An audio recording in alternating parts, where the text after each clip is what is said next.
कि कैंडल्स हमें क्या कुछ नहीं कहती है। कैंडल्स मार्केट की ट्रेडर्स एक जान होती है, स्माइली होती है। कैंडल्स को जिसने समझ लिया, कैंडल्स के बारे में जिसने भी स्टडी कर ली, उसको मार्केट के किसी भी कैलकुलेशंस, किसी भी मार्केट के सेंटिमेंट को ऑब्जर्व करने की जरूरत नहीं पड़ेगी। बिकॉज जो कैंडल्स होती है ना ट्रेडर्स, वो अपने आप में बहुत स्टैंडर्ड होता है। कैंडल्स बहुत कुछ कहती है, लेकिन हमें समझना पड़ता है कि कैंडल्स कब क्या रिएक्ट करना चाहती है। ठीक है, तो सबसे पहले मैं मार्केट को आपको समझाने की ट्राई करता हूँ कि फिलहाल मार्केट एक्चुअली में कर क्या रहा है। उसके बाद में हम समझेंगे कि हमने ये ट्रेड क्यों लिया था, जो मैंने यहाँ पर बाई किया था ना इस जगह पे, तो मैंने क्यों किया था। 116 पॉइंट का मेरा टारगेट है। ठीक है, ये मैंने क्यों लिया था।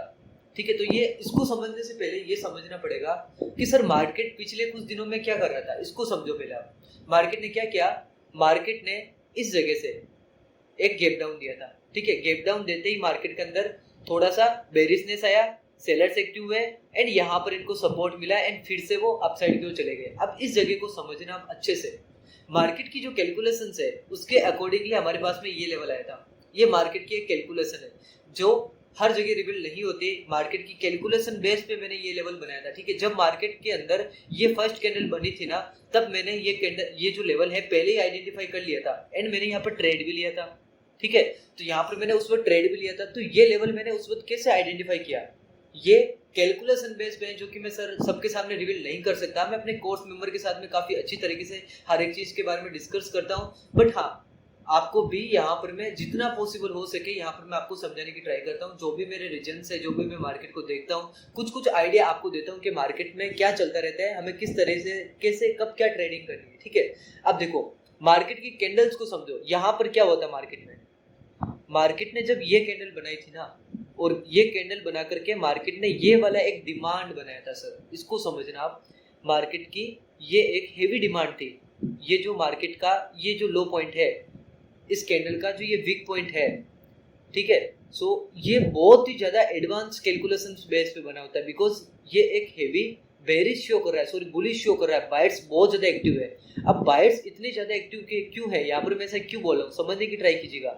यहाँ पर क्या हो रहा है कि मार्केट जब इस तरीके से फॉल कर रही थी, तो मार्केट को क्या चाहिए ऊपर जाने के लिए कि एक डिमांड लेवल बन जाए। ठीक है, तो ये एक डिमांड लेवल था, तभी तो देखो मार्केट ने इसको टच करते ही सीधा विक बना दिया, और छोटी सी बॉडी और इतना बड़ा विक। इसका मतलब यहाँ पर जो बैठे हाइडन बायर्स है, उनकी पावर को आप समझ सकते हो कि कितनी ज्यादा पावरफुल बायर है, कि मार्केट को एक टच में मार्केट को अपसाइड में रिट्रेसमेंट दे दिया उनका। कितना पावरफुल था मार्केट, ये इसको समझने की ट्राई कीजिएगा यहाँ पे कितना पावरफुल था। तो यहाँ पर हमारे को ये अंदाजा हो गया है कि ये जो लेवल है ना, यहाँ पर बायर्स कितनी अच्छी तरीके से बैठे रहे, यहाँ पर कितनी अच्छी तरीके से मार्केट में यहाँ पर बायर्स बैठ करके गेम प्ले कर रहे हैं। तो इसका मतलब जब भी हमारे सामने ऐसा कोई सिचुएशन आए कि मार्केट में कोई ऐसी कैंडल बने, जो कि अभी ये वाली कैंडल आपके सामने यहाँ पर बन रही है ना, ये वाली जो बनी थी ना इतनी बड़ी हैमर कैंडल लाइक है ना, इतनी बड़ी, तो ये जो कैंडल इस तरीके की कैंडल अगर किसी लेवल पर बनती है, तो वो लेवल एक बहुत ज्यादा हैवी डिमांड या फिर सप्लाई का लेवल होता है। ठीक है, सो अब देखो यहाँ पर क्या हुआ था, मार्केट ने फिर यहाँ से ऊपर गया। ऊपर जाने के बाद में जब मार्केट फिर से नीचे आया, तब देखो यही लेवल वापस से, क्योंकि हमें पता है कि कितना ज्यादा स्ट्रॉन्ग है ये लेवल, तो यहाँ पर जब भी आया तब मेरा सेकेंड एंट्री यहाँ पर बनी थी। क्यों बनी थी, क्योंकि मैंने कैंडल के इमोशन को समझा था सर। यहाँ पर मुझे पता था कि कैंडल है ना, यहाँ पर हमें बता रही है कि मैं कितनी ज्यादा यहाँ पर बायर्स एक्टिव है, मैं कितनी ज्यादा स्ट्रॉन्ग हो चुकी हूँ इस लेवल को टच करके। ठीक है, तो यहाँ पर कम से कम ये पता चल गया ना हमें कि बायर एक्टिव है, तो मार्केट यहाँ पर आया, फिर से बाई किया, ये वाला हमारा टारगेट हो गया है ना। फिर उसके बाद में मार्केट फिर से यहाँ पर आया। आने के बाद में ये वाले कैंडल्स को देखो सर, मार्केट में बायर्स एंड सेलर्स के बीच में काफी अच्छी फाइट हुई थी इस जगह पे, जिसकी वजह से काफी बड़ी विक्स बनने लग गई थी। तो कैंडल्स के इमोशन को समझो। यहाँ पर जो सेलर्स है वो सोच रहे हैं कि मैं इसको नीचे गिरा दूं, लेकिन बायर्स है ना वो कितनी ज्यादा स्ट्रॉन्ग है इस केस में, और इस केस में आपको पता चल गया, मतलब बायर्स ज्यादा यहाँ पर स्ट्रॉन्ग है एंड सेलर्स कम स्ट्रॉन्ग है, जिसकी वजह से हमें पता चला कि यहाँ पर भी चाहे कितनी भी बड़ी फाइट हो जाए, कितने भी टाइम तक ये फाइट चले, लेकिन यहाँ पर बायर्स ही मार्केट को ऊपर लेके जाएंगे, जैसा कि आज लेके गया था। और आज मैंने मॉर्निंग के अंदर जो ट्रेड किया था, मैंने वो वीडियो भी अपलोड कर दिया एंड आई थिंक आप लोगों ने देख भी लिया होगा। ठीक है, तो मैंने जो ट्रेड लिया वो इसी के बेस पे लिया था, बट मेरा ये इस तरीके से मैं ट्रेड लेता नहीं हूँ सर। मेरा थोड़ा बहुत अलग होता है शेड्यूल अपना, मेरे कैलकुलेशन के बेस पे होता है ट्रेड, मेरा सेंटिमेंट को ऑब्जर्व करने के बाद में ट्रेड लेता हूँ मैं, ठीक है। कैंडल्स के इमोशन को भी देखता हूँ, बहुत कुछ चीज़ें होती है सर जो मेरे को देखना पड़ता है, जैसे फॉर एग्जांपल साइकोलॉजिकल लेवल भी था, हर एक चीज़ देखना पड़ता है। कोई भी ट्रेड एग्जीक्यूट करने के लिए हमारे पास मल्टीपल रीजन होने चाहिए, ओके। तो अभी हम क्या समझ रहे थे, कैंडल्स के इमोशन को। तो आई थिंक आप लोगों ने समझा होगा कि यहाँ पर कैंडल्स ने किस तरीके से मार्केट में बायर्स एक्टिव करवाए एंड यहाँ पर मार्केट को ऊपर लेके गए। अब एक चीज हो, यहाँ पर सबसे इंपॉर्टेंट चीज है समझने वाली कि ये जो हमारे सामने ये कैंडल बनी थी ना, आप लोगों के माइंड में क्वेश्चन आ रखा होगा कि ये जो सर कैंडल बनी यहाँ पर और ये जो कैंडल बनी, इन दोनों कैंडल में डिफरेंस तो कुछ भी नहीं है। इसकी भी बॉडी छोटी है, विक बहुत बड़ी है, इसकी भी बॉडी बहुत छोटी है, विक बहुत बड़ी है। तो सर यहाँ पर मार्केट ऊपर गया तो यहाँ पर इसी जगह से मार्केट ऊपर क्यों नहीं गया, आपका ये क्वेश्चन है। लेकिन आपको समझना पड़ेगा ये चीज। देखो, इसका ये क्वेश्चन सही है आपका, लेकिन समझने का तरीका थोड़ा सा अलग होगा। आप एक कैंडल को देख करके यहाँ पर हम इतना बता सकते हैं कि सर कितनी ज्यादा स्ट्रॉन्ग है बायर, ठीक है। फॉर एग्जाम्पल यहाँ पर हमने देख लिया कि कितना स्ट्रॉन्ग है बायर यहाँ पर। इसके बाद की जो सेकंड कैंडल आती है ना, वो डिसाइड करती है कि एक्चुअली में जो मार्केट है वो कहाँ किस डायरेक्शन में जाने की ट्राई कर रहा है। सेकंड कैंडल को ऑब्जर्व करना, इसमें सेकंड कैंडल ने यहाँ पर अच्छे से अगर हम देखेंगे ना सर, तो सेकंड कैंडल ने इसकी बॉडी को भी नहीं ब्रेक डाउन किया भाई, है ना।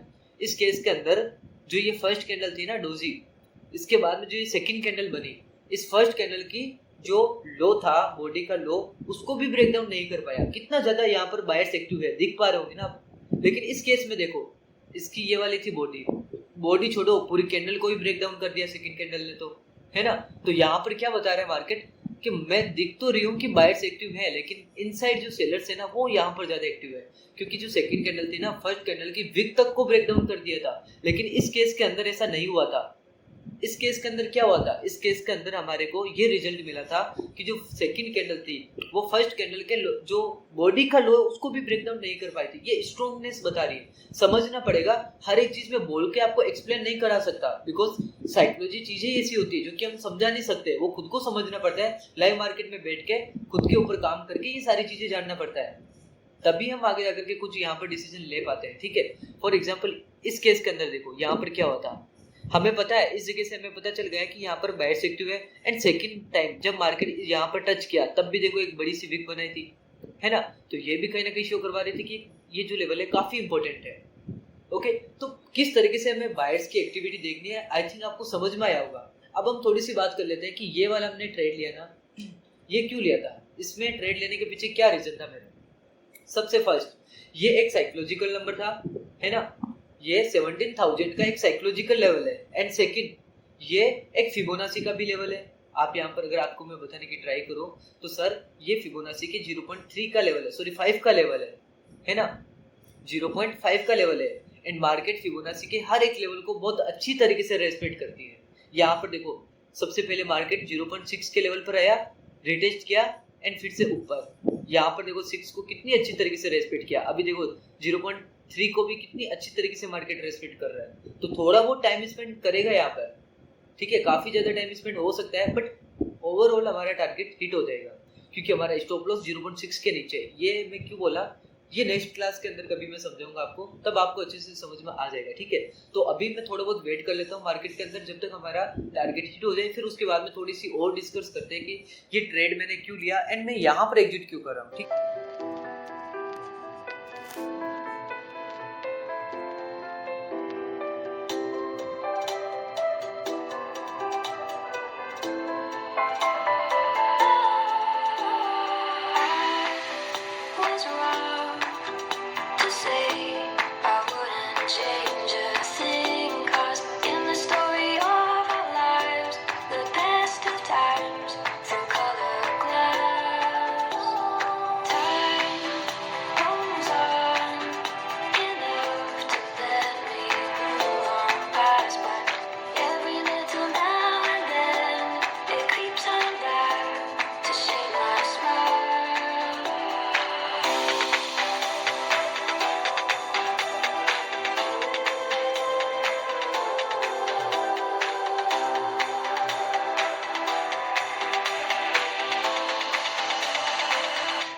सो ट्रेडर्स, जैसा कि आप देख सकते हो कि मार्केट ने हमारे सेकंड ट्रेड को भी प्रॉफिटेबल कर दिया है।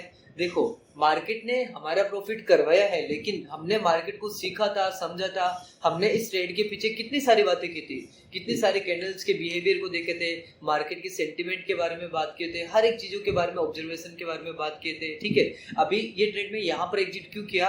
क्योंकि सर ये एक वेव ट्रेंड लाइंस होती है, जिसकी वजह से ये एक इंपॉर्टेंट रेजिस्टेंस होता है। फॉर एग्जांपल, अगर मैं रफली बताने की ट्राई करूँ तो एग्जिट यहाँ पर देखो, ये ट्रेंड लाइन आ रही है। अब ट्रेंड लाइन जहां पर प्राइस पर टच होती है, ठीक है, वो एक लेवल हमेशा से ही बहुत ही ज्यादा स्ट्रॉन्ग माना जाता है। ये जो लेवल है ना, से फॉर एग्जांपल ये first wave, second wave and ये थर्ड वेव। थर्ड वेव के बाद में मार्केट इसको टच करता है। एंड मैं आपको बता देता हूँ एक बार फिर से, यहाँ पर सिंप्लीफाई करके दिखाता हूँ ताकि आपको इजीली समझ में आ जाए कि मैं आपको क्या बताने की ट्राई कर रहा हूँ। यहाँ पर समझिएगा सर, मार्केट ने ये फर्स्ट वेव क्रिएट की, उसके बाद में मार्केट ने सेकंड वेव क्रिएट किया एंड उसके बाद में इस तरीके से थर्ड वेव क्रिएट किया।